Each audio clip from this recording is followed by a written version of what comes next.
Developed for the PlayStation 3 by some of the key talent behind legendary console shooter GoldenEye, it's a given that Haze is going to offer competitive multiplayer action. What does it have to offer? Guns, 2 distinct sides, and of course, nectar use and abuse. It almost goes without saying that Haze includes a straightforward deathmatch where everyone is free to kill everyone else, the way nature intended. But truer to the game's design, and just like the single-player game, Haze's Team Deathmatch and Team Assault pit scrappy rebels against well-armed mantle troopers. It's a slightly uneven matchup, but each side has a few tricks up its sleeve. On the mantle side, a dose of nectar makes it easy to tell who's friend and who's foe, and the chemical high subtly improves your view and aim. The rebels, however, can exploit your druggy ways to bring you down. If a mantle soldier is tagged with a nectar-drenched knife or grenade, or a bullet strikes the nectar administrator strapped to your back, you're in for a bad trip. The screen and your character turn from yellow to red, and you're unable to tell friend from foe or let up on the trigger. No matter how it happens, odds are that your overdose is going to be fatal. It's definitely a disadvantage, but the rebels have their own disadvantage in melee combat, since nectar users have a superpowered melee attack.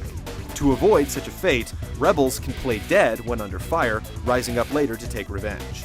Assuming the trick worked, of course, humans tend to be a little tougher to fool than AI.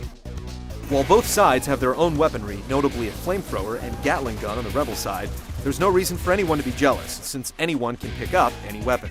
If you see someone who has what you want, you can easily pry it from their cold, dead hands. You can hold any 2 weapons at once, which keeps you from hoarding an entire arsenal, but still gives you an option.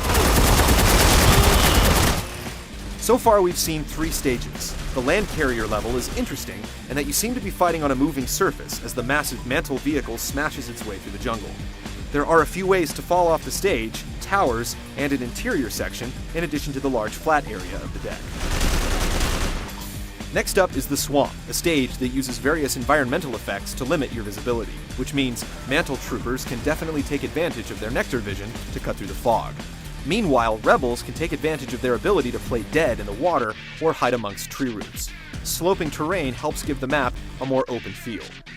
Last, we took a trip to Shantytown, where blind alleys and plenty of hidey holes can make it hard to sniff out the opposition, even with the max of 16 players all present on the map.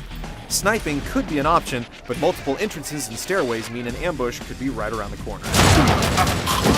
So far, Haze's multiplayer seems to be focused on man-to-man combat in more or less focused areas, though there are vehicles present on at least one map.